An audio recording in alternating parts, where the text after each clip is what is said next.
1979ஆம் ஆண்டு பல்வேறு நாடுகளால் ஈரானுடைய சொத்துக்கள்லாம் முடக்கப்பட்டுச்சு. அந்த சொத்துக்களுடைய மதிப்பு இப்போ எவ்வளவு? இதை எல்லாத்தையும் கால்குலேட் பண்ணி டைரக்டாக இஸ்லாமாபாத்தில் நடைபெறக்கூடிய பேச்சுவார்த்தையில் ஜேடி வான்ஸ் முன்னாடி இந்த பேப்பரை தூக்கி அப்பாஷராக்கி போட்டார். ஈரான் போட்ட அந்த பேப்பரை பார்த்து அமெரிக்கா மட்டுமல்ல, அங்கே இருந்திருக்கக்கூடிய அத்துணை அதிகாரிகளுமே ஷாக் ஆகியிருக்காங்க. இது நம்ம லிஸ்ட்லேயே இல்லையே அப்படிங்கிற அளவிற்கு அமெரிக்காவினுடைய கப்பல்கள் ஸ்ட்ரெய்ட் ஆஃப் ஹார்மஸ் வழியாக கடந்து போனதாக ஒரு பொய்யான செய்தி ஒன்று பரப்பப்பட்டுச்சு. அதற்கும் ஈரான் வைத்திருக்கக்கூடிய ஆப்பு 15 மணி நேர பேச்சுவார்த்தையில் பேசி இருக்கக்கூடிய விஷயங்கள் 0 டீல் ஆர் 100% டீல். என்ன நடந்திருக்கு டீட்டெயிலாக பேசுவோமா? வாங்க பார்க்கலாம் உறவுகளே. இது பிரசாத் சிக்னேச்சர். 10 மற்றும் 12ஆம் வகுப்பு முடித்த இளைஞர்களுக்கு ஒரு பெரிய வாய்ப்பு. 40 வயதுக்குட்பட்ட நபர்கள் அனைவரும் பங்கு பெறலாம். 3 மணி நேரத்தில் மீடியா துறை பற்றிய அத்துணை விடயங்களும். வாங்க புதியதொரு துறையில் கலக்கலாம். உடனே முன்பதிவு செய்ய 94493592 என் நம்பருக்கு காண்டாக்ட் பண்ணுங்க. அமெரிக்காவினுடைய 2 போர்க்கப்பல் ஸ்ட்ரெய்ட் ஆஃப் ஹார்மஸை கடந்து போயிருக்கு அப்படின்னு அமெரிக்கா பரப்பிய செய்தி. இது தொடர்பாக ஈரான் வெளியிட்டு இருக்கக்கூடிய அறிவிப்பு அப்படிங்கிறது அமெரிக்கா சொன்ன தகவலில் பற்றி எங்களுக்கு தெரியாது. ஆனால் எங்களுடைய ஸ்ட்ரெய்ட் ஆஃப் ஹார்மஸ் ஏரியா எங்களுடைய ஸ்ட்ரெய்ட் ஆஃப் ஹார்மஸ் ஏரியாக்குள்ளே அமெரிக்காவை சேர்ந்த எந்த கப்பலுமே இன்ன வரைக்கும் போகலை அப்படிங்கிறத ரிப்போர்ட்டாக ஃபைல் பண்ணியிருக்காங்க. ஒரு செய்தி அப்படிங்கிறது ஒரு நாடு சொல்லக்கூடிய விஷயத்தை மட்டுமே அப்படியே எடுத்து சொல்வது அப்படிங்கிறது யூரோப் சைடில் வெளியாகக்கூடிய செய்திகளை நம்ம அப்படியே பார்க்க மாட்டோம். இதற்கு பேரலாக மிடில் ஈஸ்ட் ஏரியாவில் நடக்கக்கூடிய செய்திகளையும் அங்கிருந்து வெளியாகக்கூடிய செய்திகளையும் கம்பைன் பண்ணி தான் இங்கே அனலைஸ் பண்ணி தான் ஒரு செய்தியவே கொடுக்க வேண்டியது இருக்குது. ஈரானுக்கு எதிரான போரை மறுபடியும் தொடங்க போகிறதா நெதன்யாகு இப்போ ஸ்டேட்மெண்ட்டு கொடுத்துருக்காரு. அவர் கொடுத்துருக்கக்கூடிய ஸ்டேட்மெண்ட்டில் ஈரானில் இன்னும் நம்ம செய்ய வேண்டிய காரியங்கள் நிறையா இருக்குது, அது எல்லாம் பெண்டிங்கில் இருக்குது, அது விரைவாக செய்து முடிக்கப்படும் அப்படிங்கிற ஸ்டேட்மெண்ட்டை சொல்லியிருக்காரு. உங்களுக்கெல்லாம் ஒரு விஷயம் சொல்லவா அப்படின்னு நெதன்யாகு சொல்லியிருக்கக்கூடிய விஷயம், கமினி அவர்கள் உயிரோடு இருந்தப்போ ஒரு பெரிய மலையினுடைய அடி ஆழத்துக்குள்ளே யாருக்குமே தெரியாத மாதிரி பீட்டு பாமாவில் கூட துளைக்க முடியாத அளவிற்கு அணு ஆயுதங்களை சேர்த்து வைக்கிறதுக்கு கமினி அவர்கள் முயற்சித்திருந்தார் அப்படிங்கிற செய்தியை பகிர்ந்திருக்காரு. இப்போது நெதன்யாகு சாதித்த விஷயங்களாக பதிவு செய்வது, இனிமே அவங்க எந்த யுரேனியம் செறிவூட்டக்கூடிய நிகழ்வும் ஈரானில் செய்ய முடியாத அளவிற்கு நாம் சாதனை படைத்துள்ளோம் அப்படிங்கிற ஸ்டேட்மெண்ட்டு.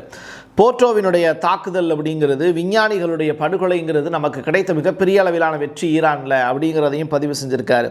1979ஆம் ஆண்டு நடந்த பலவீனமான ஆட்சி அப்படிங்கிறது இன்ன வரைக்கும் ஈரானில் தொடர்ந்துகிட்டு இருக்கு அப்படின்னு விமர்சனம் பண்ணக்கூடிய அவர், அப்படிப்பட்ட பலவீனமான ஆட்சிக்கு எதிராக எதற்காக போர் தொடுத்து கொண்டிருக்கிறார்? அவர்கள் பலமாகி விடக்கூடாது அப்படிங்கிறதுக்காகவா, இல்லை பலமானவங்க நம்மளை பலவீனம் ஆக்கிடக்கூடாது அப்படிங்கிறதுக்காகவா? கொஞ்சம் யோசிச்சு பாருங்கள்.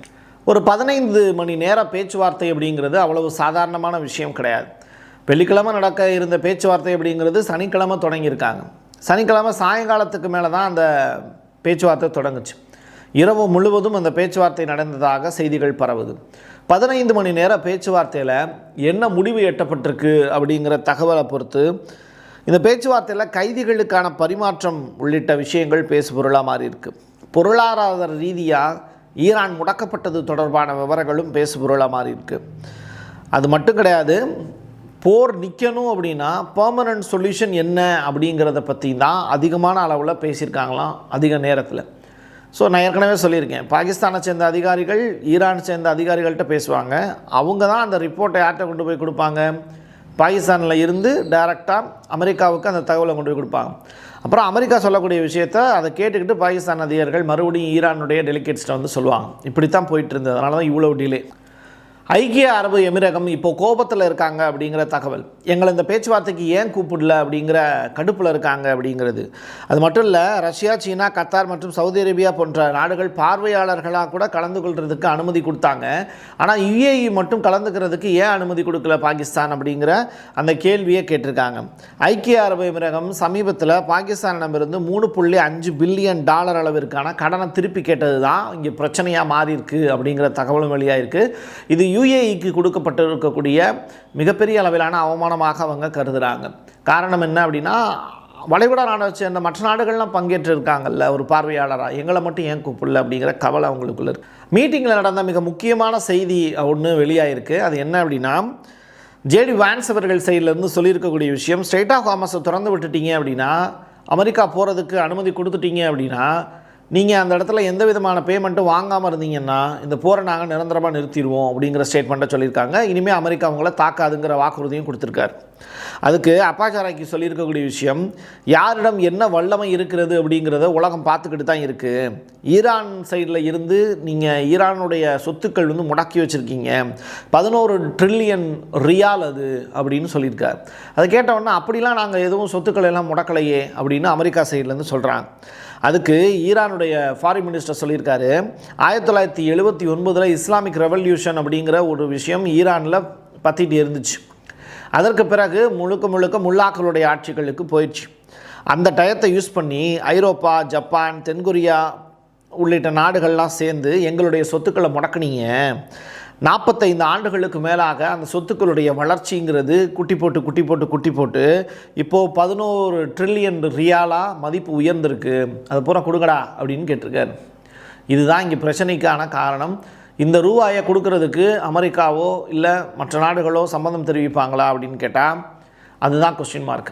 இதுதான் ஈரானுடைய முடக்கப்பட்ட நிதி தொடர்பான விஷயங்களை ஃபஸ்ட்டு ஒளிபரப்பினது நம்ம தான். அது நேற்றைய தினமே ஒளிபரப்பினேன். அதை இப்போ பாகிஸ்தானில் இருக்கக்கூடிய இஸ்லாமாபாத்தில் பேச்சுவார்த்தையில் ஈரானுடைய அப்பாச்சாராக்கி பேசியிருக்காரு அப்படின்னா எந்த அளவுக்கு ஃபார்வர்டாக நம்ம திங்க் பண்ணி 1979 ஈரானுடைய சொத்துக்களை இப்போ கேட்கறதுக்கு ட்ரை பண்ணுவாங்கங்கிறத நம்ம கெஸ் பண்ணி சொல்லியிருப்போங்கிறத நீங்கள் யோசிச்சு பாருங்கள். ஒரு 15 மணி நேர பேச்சுவார்த்தைக்கு பிறகு எந்த விதமான உடன்பாடும் எட்டப்படாததுனால இது தொடர்பாக ராய்ட்டர்ஸ் நிறுவனத்துக்கு அவங்க கொடுத்துருக்கக்கூடிய பேட்டிகள் மூலியமாகவும் இதுதான் உறுதி செய்யப்படுது. இப்போது $3 பில்லியன் யுஏஇ கடனாக திருப்பி கேட்டுச்சுல, கடனை திருப்பி கொடு அப்படின்னு கேட்டுச்சுல பாகிஸ்தானுக்கு.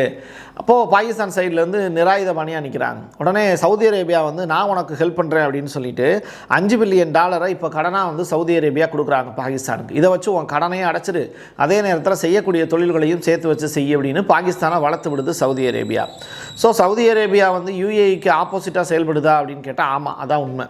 சரி, ஏப்ரல் மாத இறுதிக்குள்ளே ஐக்கிய அரபு எமிரகத்துக்கு இந்த $3.5 பில்லியன் திருப்பி கொடுத்தாகணும் பாகிஸ்தான். அதை இப்போ அவங்களால செய்ய முடியும் அப்படிங்கிற தகவல் வெளியாக இருக்குது.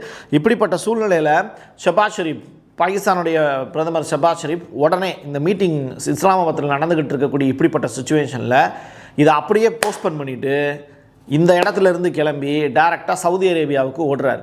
சவுதி அரேபியாவினுடைய சல்மான்கிட்ட போய் ரொம்ப தேங்க் பண்ணிவிட்டு நிச்சயமாக அவர் அந்த பணத்தை எல்லாம் திருப்பி வாங்கிட்டு யுஏஇக்கான காசையும் கொடுத்துட்டு பாகிஸ்தானை மறுபடியும் ஸ்ட்ராங்காக்கிறதுக்கான வேலையை செய்ய போகிறாங்க. இந்த போரில் முழுக்க லாபம் யார் பார்க்குறாங்க அப்படின்னா ஈரானும் பாகிஸ்தானும் தான். இதில் யார் இந்த பேச்சுவார்த்தை மூலியமாக நிறையா விஷயங்களை இழக்க போகிறா அப்படின்னா அது அமெரிக்காவாகத்தான் இருக்கும். என் கையெழுத்து என் மக்களுக்கான உறவுகளை மீண்டும் ஒரு பதிவில் சந்திக்கலாம். நன்றி, வணக்கம். உங்களுடைய தொழில் சம்பந்தமான விளம்பரங்களை நமது சேனலில் ஒளிபரப்ப உங்களுக்கான அருமையான வாய்ப்பு. Prasad signature media broadcasting private limited. நீங்க நியூஸ் ரீடரா மாறணுமா, கண்டென்ட் கிரியேட்டரா உருவாகணுமா, சேட்டலைட் சேனல்ல ரிப்போர்ட்டரா வேலை பார்க்கணுமா, டாக்குமெண்ட்ரி மேக்கிங்ல இருந்து ஜேர்னலிசம் பற்றிய முழுமையான பயிற்சி பெற உங்களுக்கான அருமையான வாய்ப்பு. எங்களை தேடி வாங்க. ஆன்லைன் மற்றும் நேரடி பயிற்சி வகுப்புகளும் சர்டிபிகேட் கோர்ஸாவே கத்துத்தரும். மீடியா துறையில் 10 ஆண்டுகளுக்கு மேல அனுபவம் உள்ளவர்கள் பயிற்சி கொடுப்பார்கள். வாய்ஸ் ஓவர் தொடங்கி வாய்ஸ்லெஸ் பீப்புளுக்காக உங்களை சிறந்த ஜேர்னலிஸ்டா உருவாக்க வேண்டியது எங்களோட பொறுப்பு. ஸ்கூல்ஸ் அண்ட் காலேஜஸ்ல ஜூனியர் ஜேர்னலிஸ்ட்ங்கிற பேர்ல ஒர்க் ஷாப்பும் கண்டக்ட் பண்ணி கொடுக்கிறோம். மோட்டிவேஷனல் ஸ்பீக்கரா கடந்த 15 ஆண்டுகளா கல்வி நிறுவனங்களுக்கு நிகழ்ச்சிகளும் நடத்தி தரோம். தொடர்புக்கு 9944790333 94493594 prasadsignature@gmail.com. வரப்போற சட்டமன்ற தேர்தலில் எல்லாருமே ஓட்டு போட போறோம். ஆனா அந்த ஓட்டு யாருக்கு? பிரதான கட்சிகளை தவிர்த்து சுயேட்சையா சில பேர் களமிறங்குவாங்க. அவங்கள மக்களுக்கு அறிமுகப்படுத்த தயாரா இருக்கு பிரசாத் சிக்னேச்சர். நீங்கள் உங்களுடைய தொகுதியில் இருக்கக்கூடிய மக்களுக்கு நல்லது செய்யணும்னு நினச்சி சுயேட்சை வேட்பாளராக களமிறங்கினீங்கன்னா உங்களுடைய தொகுதியில் இருக்கக்கூடிய மக்களுக்கு அறிமுகப்படுத்த நாங்களும் தயாராக இருக்கோம். இந்த தேர்தலில் பிரசாத் சிக்னேச்சர் சார்பாக நான் போட்டியிடலை. ஆனால் நீங்கள் போட்டியாளராக களமிறங்குறீங்கன்னா உங்களை அறிமுகப்படுத்துகிறோம். தொடர்புக்கு 9944790333